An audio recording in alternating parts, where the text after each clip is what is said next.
Assalamualaikum warahmatullahi wabarakatuh.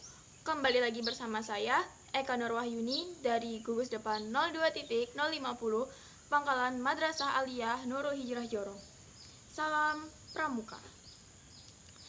Di sini saya akan menjelaskan tentang P3K atau pertolongan pertama. Saya mau tanya, apa sih P3K itu? Misalnya nih, ada yang menjawab, P3K itu berhubungan dengan kesehatan, Kak. P3K itu obat-obatan, Kak. P3K itu pertolongan pertama, Kak. Iya, semuanya benar. P3K itu pastinya berhubungan dengan kesehatan, berhubungan dengan obat-obatan, dan yang paling penting P3K itu adalah pertolongan pertama pada kecelakaan. Misalnya, ada sebuah kecelakaan, tapi nauzubillahi min dzalik, semoga nggak ada. Nah, di kecelakaan tadi, korban pasti mengalami luka-luka ringan, bahkan luka berat. Dan gak menutup kemungkinan kalau si korban itu bakalan pingsan. Juga bakalan bakalan terjadi pendarahan yang mungkin bisa mengakibatkan kematian. Nah, P3K itu tadi berfungsi untuk menghindari cedera berlebihan, mengurangi rasa sakit, bahkan rasa takut korban, dan menghentikan pendarahan serta infeksi yang mengakibatkan kematian tadi. Jadi bisa disimpulkan kalau P3K atau pertolongan pertama pada kecelakaan itu bisa menghambat kematian. Tapi karena kematian sudah di tangan Tuhan, sudah di tangan Allah, jadi kita manusia cuma bisa berikhtiar. Kalau misalnya umurnya sudah segitu, ya sudah. Jadi kita cuma bisa berikhtiar. Tadi kan sudah kita bahas secara singkat tentang P3K. Sekarang gimana sih caranya memberikan pertolongan pertama pada luka bakar, luka iris, memar, digigit ular, dan lain sebagainya? Sekarang kita bahas satu persatu. Yang pertama, luka bakar. Nah, kalau ada keluarga, teman, adik, kakak, ataupun diri kalian sendiri yang sedang terkena luka bakar itu cukup direndam atau dikompres dengan air sejuk selama 10-15 menit. Ingat, dengan air sejuk, bukan dengan es batu. Karena es batu dapat menimbulkan rasa nyeri yang berlebihan dan menyebabkan kerusakan pada kulit yang berkelanjutan. Dan perlu diingat, jangan sesekali memecahkan lepuhan pada tangan atau bagian tubuh manapun yang terkena luka bakar, karena itu bisa menyebabkan infeksi yang berkelanjutan, juga menyebabkan kerusakan kulit yang mungkin bisa menimbulkan waktu yang sangat panjang untuk menyembuhkan kulit tersebut. Yang kedua, luka iris. Nah, karena luka iris itu dominan kenanya di tangan, jadi luka iris tadi cukup dicuci dengan air mengalir dan air bersih pastinya. Jangan lupa pakai sabun untuk membersihkan luka. Terus tangan kita yang terkena luka iris tadi itu cukup ditekan untuk menghentikan pendarahan. Dan jangan lupa meninggikan posisi tangan di atas dada untuk mengontrol pendarahan dan pembengkakan. 3. Luka memar. Nah, untuk luka memar ini cukup dengan mengistirahatkan bagian tubuh yang terdapat luka memar jika memungkinkan. Kemudian luka memar tadi cukup dikompres dengan air es atau air hangat selama kurang lebih 10 menit. Jika terjadi pembengkakan, bisa kita balut luka memar kita tadi dengan kain yang ada di sekitar kita, misalnya kerudung, baju, atau hasduk, ataupun. Yang keempat yaitu bukan luka sih sebenarnya, terkilir.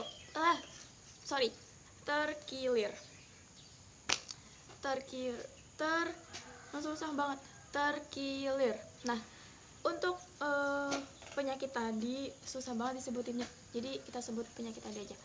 Untuk penyakit tadi sama dengan yang poin nomor 3, yaitu diistirahatkan dengan posisi yang sangat nyaman, paling nyaman oleh si penderita. Kemudian kayaknya pertolongan pertama buat semua cedera-cedera yang kita bahas sebelumnya itu air sejuk atau air es. Nah, untuk terkilir ini sama, yaitu dikompres pakai air es. Terus itu dilakukan berulang-ulang untuk meredakan nyeri. Dan jika memungkinkan juga mungkin sambil dikasih pijatan-pijatan kecil atau tekanan-tekanan kecil untuk meredakan rasa nyeri. Tapi jangan berlebihan kalau kita emang bukan ahlinya, takutnya nanti malah salah pegang dan berakibat fatal untuk kemudian hari. Yang kelima, mimisan. Nah, mimisan ini sering banget kayaknya terjadi di dunia kepramukaan, apalagi buat orang yang sedikit-sedikit kecapean atau apapun itu. Nah, untuk pertolongan pertama pada mimisan ini, kita itu harus membungkukkan badan korban seperti ini. Bukan kayak gini, kan biasanya kata orang-orang itu di kepalanya dikeataskan, padahal itu salah. Yang benar itu ditundukkan ke bawah atau dibungkukkan. Kemudian sambil membungkukkan itu tadi, kita tuh sambil mencet hidung kayak gini. Kenapa? Karena tekanan yang kita kasih ke hidung itu bisa memperlambat peredaran darah. Dan bisa juga dibantu pakai air es. Air es itu bisa memperlambat peredaran darah. Yang terakhir, ini yang paling bahaya dan kemungkinan besar terjadi kalau kita sedang di dunia kepramukaan. Apalagi kalau kita lagi outbound, lagi with camp, lagi jurit di tengah-tengah hutan. Kan kita pasti sering banget ketemu sama hewan buas. Mungkin paling sering ketemu sama ular. Nah, kalau ada teman kita atau salah satu anggota kita yang terkena gigitan ular, tapi nauzubillahi min zalik, semoga nggak ada. Cara yang bisa kita lakukan yaitu menelpon ambulan. Tapi kan kadang di tengah hutan itu nggak ada sinyal, Kak. Habis itu outbound nggak boleh bawa HP, Kak. Gini. Dengan alasan yang berbagai macam. Jika tidak memungkinkan untuk menelpon ambulan, kita bisa ngasih pertolongan pertama, yaitu dengan cara menekan bekas gigitan ular tadi. Misalnya gigitannya di sini, cukup kita tekan bekas gigitan ular tadi pada korban. Dan kalau misalnya ada air di sekitar situ, kita jangan sesekali mencuci bekas gigitan tadi dengan air, karena itu bisa menimbulkan rasa nyeri yang berlebihan. Terus kalau bisa kita jangan sampai merasa panik, karena itu bisa menambah rasa takut korban dan itu sangat berpengaruh buat luka korban. Oke, tadi kita sudah membahas tentang cedera-cedera yang kemungkinan besar atau banyak terjadi buat anak pramuka. Apalagi kalau kita lagi outbound, lagi kemah, lagi with camp, lagi jurit, atau kegiatan apapun itu. Dan itu penyakit-penyakit yang saya jelaskan tadi adalah penyakit-penyakit atau cedera-cedera yang sangat sering terjadi pada anak pramuka. Selanjutnya, saya akan menjelaskan letak-letak urat nadi dan gimana sih cara menghentikan pendarahan pada urat nadi.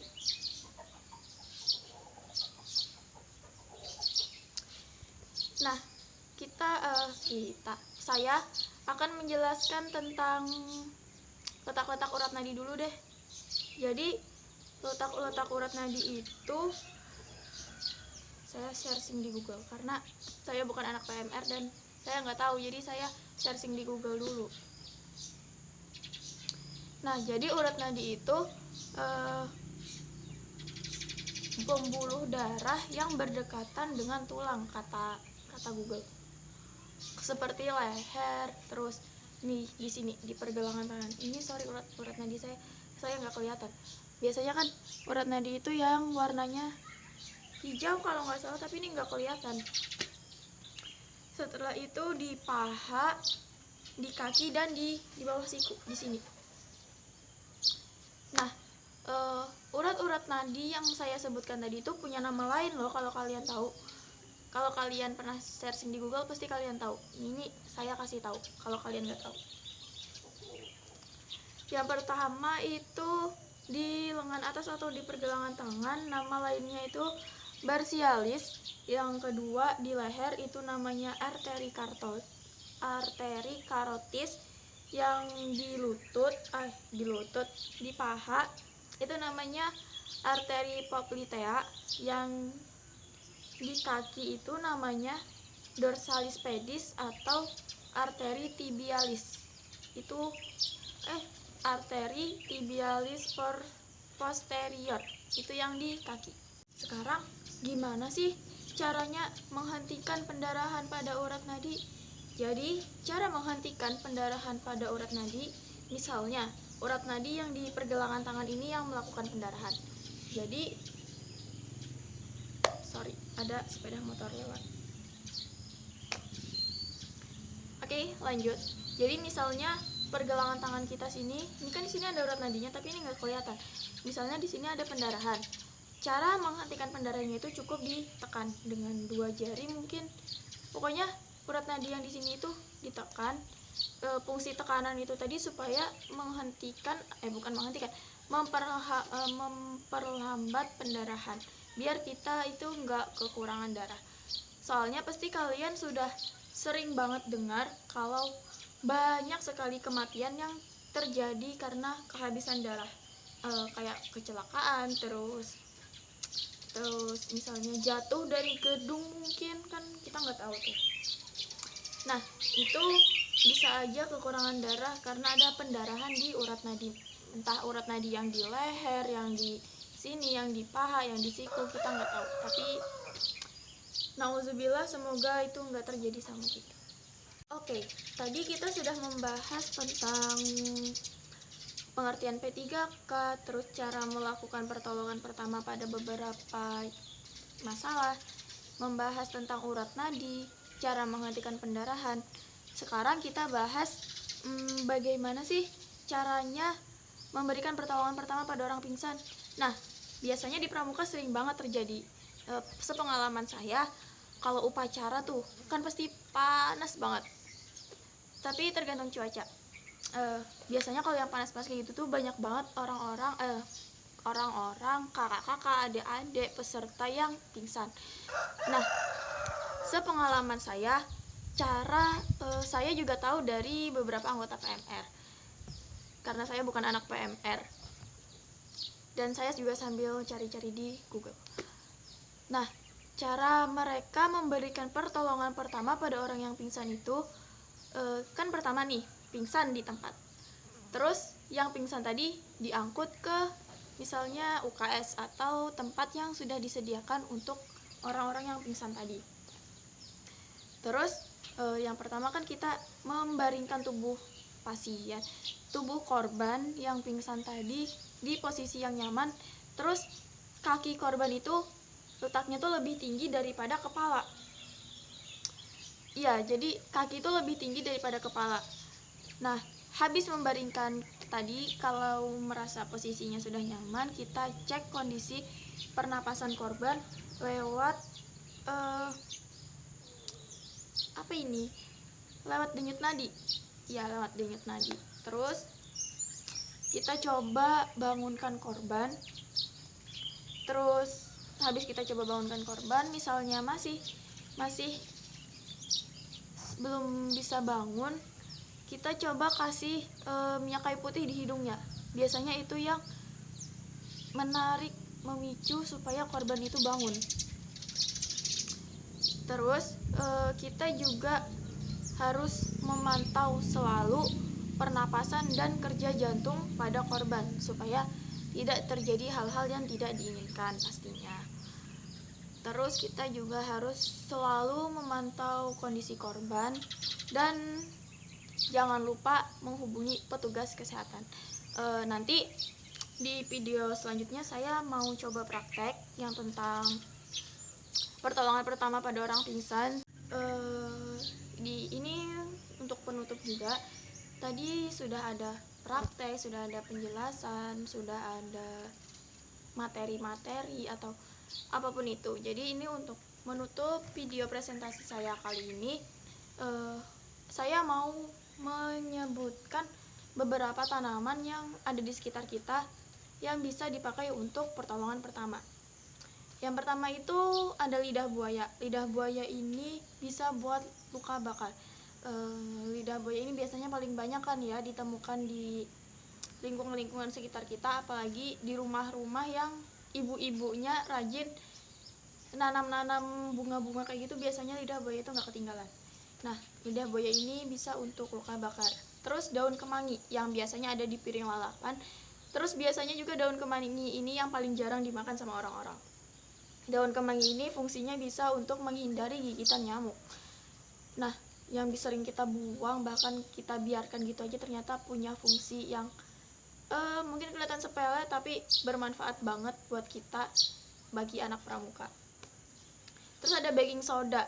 Baking soda itu nggak cuman untuk bikin kue, bikin masakan dan lain-lain, tapi baking soda juga bisa untuk mengatasi lebah. Nah, kenapa baking soda di sini saya bahas? Biasanya kita kalau pramuka itu ada lomba-lomba kan, terus kita ada lomba masak. Nah, biasanya baking soda ini kan gak ketinggalan. Misalnya tapi nauzubillah, misalnya ada teman kita yang kena sengat lebah, terus kita nggak bisa cari obat, kita bisa pakai baking soda tadi untuk mengatasi sengatan lebah. Terus ada madu buat luka, kayak luka sayatan, luka-luka apapun itu, intinya kita bisa pakai madu. Terus ada jahe untuk perut kembung kalau kita misalnya masuk angin. Misalnya nih kita lagi kemah di hutan, habis itu ada teman kita yang kembung masuk angin gitu kan, karena cuaca yang gak menentu.